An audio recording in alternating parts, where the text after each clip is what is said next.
Imagine a cozy kitchen on a cold winter afternoon. You might smell a warm, sweet, and slightly spicy aroma coming from the oven. This familiar scent often comes from a tiny, dark brown bud called a clove. It looks like a small nail, but it carries a powerful punch of flavor that can warm your heart and your stomach. Today, we can easily find a small jar of these dried flowers in any grocery store for a few dollars. However, many hundreds of years ago, this tiny spice was one of the most mysterious and expensive treasures on the entire planet. The story of cloves begins many thousands of years ago on a small group of volcanic islands in the country of Indonesia. These islands were the only place in the whole world where the special clove trees grew naturally in the warm and rainy weather. Local people discovered that the small dried flower buds had a very strong smell and a unique taste that could make food better. For a long time, the location of these secret islands stayed hidden from the rest of the world because the journey across the deep blue ocean was very dangerous for most sailors and brave travelers. News of the wonderful spice did not stay on the small volcanic islands for very long. Brave sailors and clever merchants began to carry stories of the tiny dried buds to many distant lands. As the years passed, the amazing smell of cloves reached the ears of powerful leaders in faraway places like China and the ancient Roman Empire. These people lived many thousands of miles away, across deep blue oceans and tall green mountains. They wanted to have this special spice for themselves because it was so different from anything they had ever tasted or smelled before in their own home countries. The journey from the volcanic islands to the great cities of ancient China was very long and difficult for everyone involved. Merchants had to travel for many months on small wooden boats that moved slowly across the salty water. They faced big waves and strong winds that could easily sink a ship if the sailors were not very careful. When they finally reached the shores of China, the people there were amazed by the strong and spicy smell of the cloves. The news of this new treasure spread quickly from the busy ports all the way to the beautiful palaces of the leaders. In ancient China, during the time of the great emperors, cloves became a very important part of life at the royal court. The leaders of China were very powerful, and they expected everyone to show them a lot of respect. One very interesting rule was that anyone who wanted to speak to the emperor had to chew on a few dried cloves first. This was because the emperor did not want to smell bad breath while he was listening to his workers or visitors. The cloves made their breath smell very sweet and fresh, which made the meeting much more pleasant for the ruler. This special tradition showed how much the Chinese people valued the spice from the distant islands. To them, the clove was more than just a piece of food, because it represented cleanliness and good manners. If a person did not have any cloves to chew, they might be too afraid to talk to the emperor at all.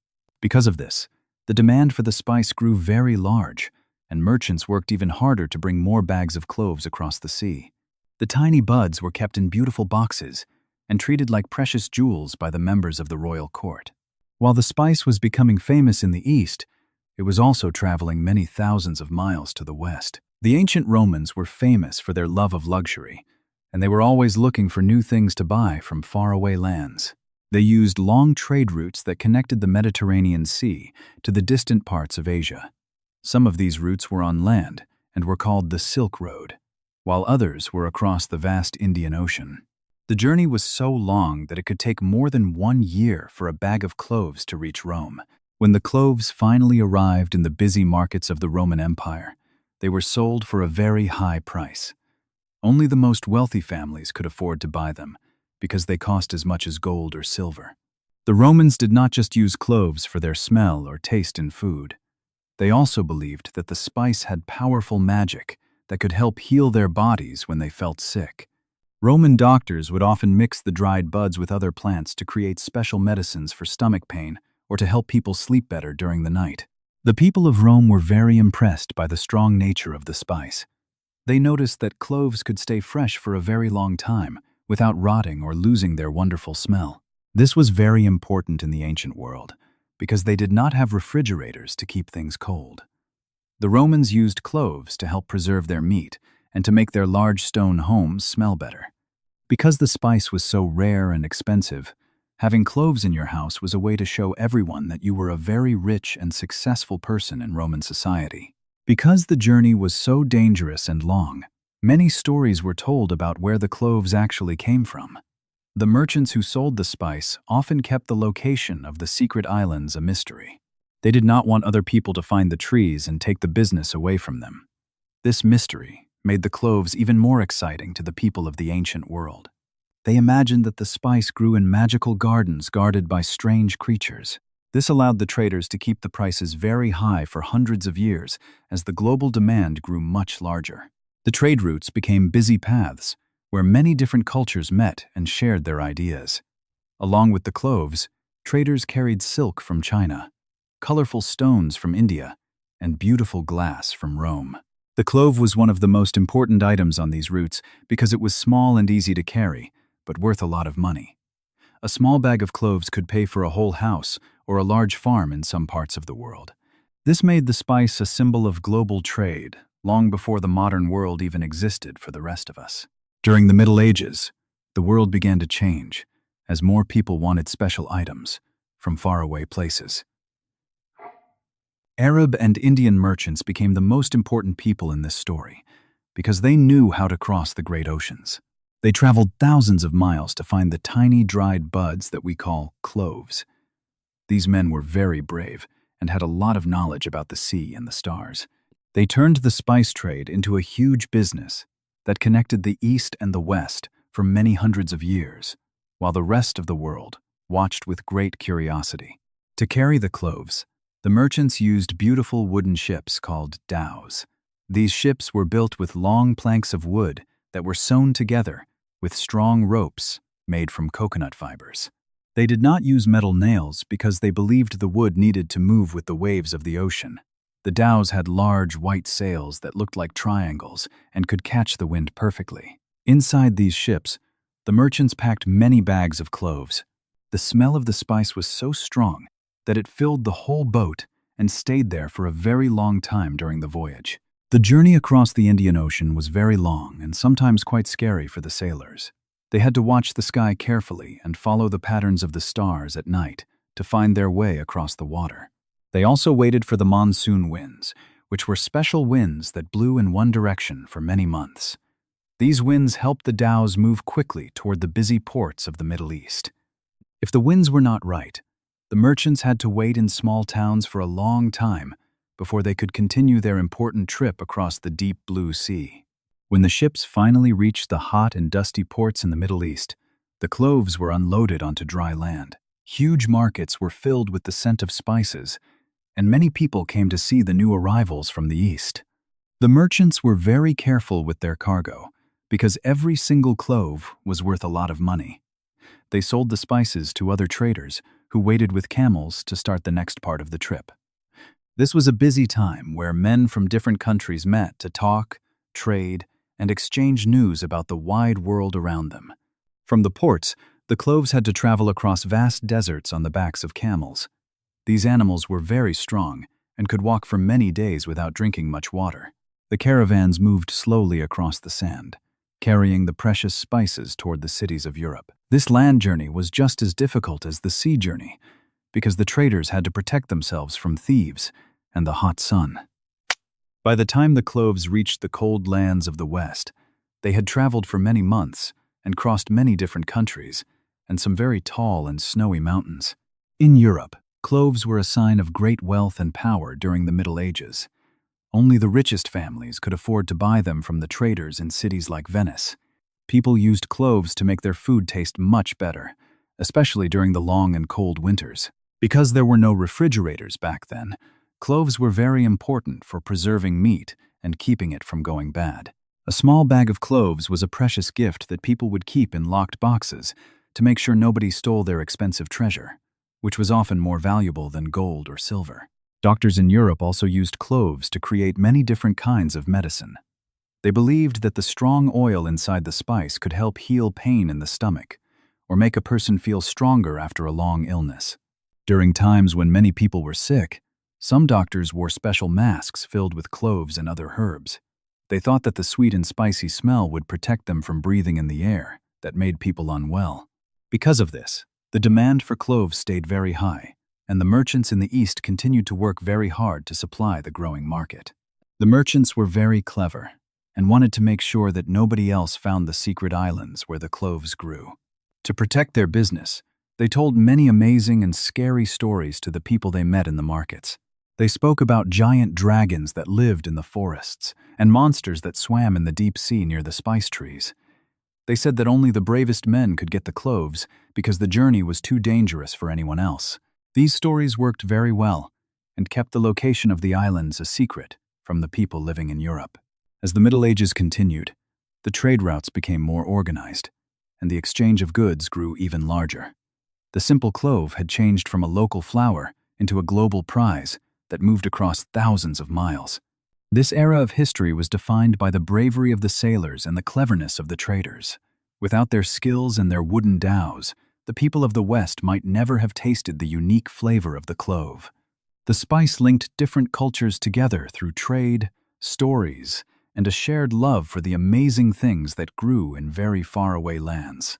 In the 16th century, the world began to change very quickly for the people living on the small volcanic islands. European explorers from the distant land of Portugal were the first ones to arrive in Asia with their large wooden ships. They had heard many stories about the incredible spice that grew there, and they wanted to find the source for themselves. These sailors traveled across the wide and dangerous oceans because they wanted to buy cloves directly from the local farmers. They knew that if they could control the spice trade, they would become the most powerful and wealthy people in the entire world. When the Portuguese sailors finally found the secret islands, they did not just want to trade like the merchants who came before them. Instead, they wanted to build strong forts and take over the land so they could control everything. They used big cannons and soldiers to show their power to the local leaders who lived on the islands. For many years, these explorers fought many long and difficult wars against the people of the islands. They were determined to make sure that no other countries could take the cloves because the spice was worth more than a huge pile of sparkling gold. Soon after the Portuguese arrived, another group of people from a country called the Netherlands decided they wanted a share of the riches. These Dutch explorers were very good at sailing, and they had a very big and organized company called the Dutch East India Company. They arrived in the early 17th century with even more ships and many more soldiers than the Portuguese had. The Dutch were very serious about their mission, and they were willing to do anything to win. They quickly started to fight against the Portuguese explorers to decide who would have the power to rule over the beautiful Clove Islands. After many years of fighting, the Dutch explorers became much stronger, and they pushed the Portuguese away from the islands. They took control of the main places where the clove trees grew, and they made very strict rules for everyone. The local people were no longer allowed to sell their spices to whoever they wanted. The Dutch wanted to be the only ones who could buy and sell the cloves in the whole world. This type of control meant that the Dutch company could decide exactly how much the spice would cost in every market across Europe. They became the masters of the deep blue ocean. To make sure their control was safe, the Dutch people became very strict and even quite mean to the local farmers. They worried that if there were too many clove trees, the price of the spice would go down and they would make less money. To prevent this, the Dutch leaders ordered their soldiers to go to all the other islands where cloves grew naturally.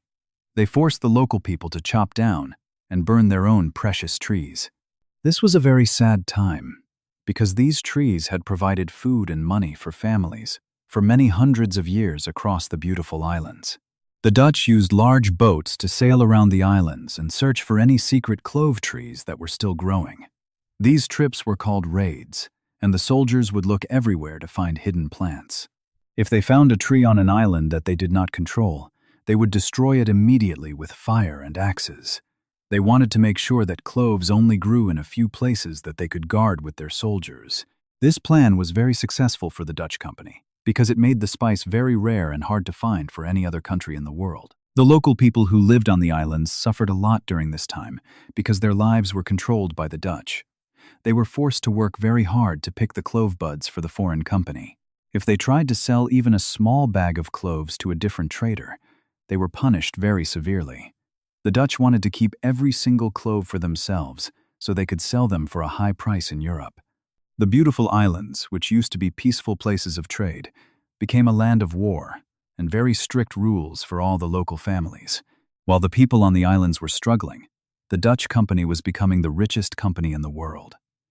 Every year, their ships arrived in Europe, filled with thousands of bags of dried cloves. Because the supply was so small and the Dutch controlled everything, the price of cloves stayed very high for a long time. Only the richest kings and noble people could afford to use the spice in their food. The Dutch traders became very wealthy, and they built beautiful houses and big cities in their home country, using the money from the spice trade on the other side of the world. Other countries in Europe, like England and France, were very jealous of the wealth that the Dutch were making from the cloves. They also wanted to have their own spice islands, and they tried to send their own ships to the east. However, the Dutch were very good at guarding their secret islands, and they used their big navy to keep other ships away. There were many battles on the sea between the different European nations, as they all fought for the chance to control the spices. The ocean became a very dangerous place for any ship that was not part of the Dutch company. Everything changed in the late 18th century, around the year 1770, when a brave man named Pierre Poivret entered our story. He was a French official who loved plants and hated the strict rules of the Dutch traders. At that time, the Dutch controlled all the clove trees in the world and would punish anyone who tried to take them. Pierre Poivre knew that this was not fair for the rest of the world. He believed that nature should belong to everyone, and not just one powerful company. He started to plan a very dangerous and secret mission to change history forever. The Dutch were very careful to protect their secret islands in the east. They had soldiers who watched the trees every day and night to make sure no one took a single seed. If they found someone trying to steal a plant, the punishment was very terrible. The Dutch even burned extra spices to keep the prices high and the supply low. This made the French government very unhappy because they wanted to have their own spices without paying so much money. Pierre Poivret decided he was the right man to break this strong and greedy monopoly once and for all. Pierre Poivret had a very interesting name because his last name actually means pepper in the French language. He was a traveler who had seen many parts of Asia and knew how valuable these small dried buds were. He spent many months preparing his ship and finding a crew of men who were brave enough to follow him. They knew that if the Dutch caught them, they might never see their families again. The mission required them to sail quietly into the waters around the islands and act like they were just regular travelers visiting the area for trade. Under the dark cover of the night, Pierre and his men reached the islands where the clove trees grew. They had to be very quiet, so the guards would not hear their small boats moving through the water. They searched for young plants that were small enough to carry and fresh seeds that could grow into new trees later.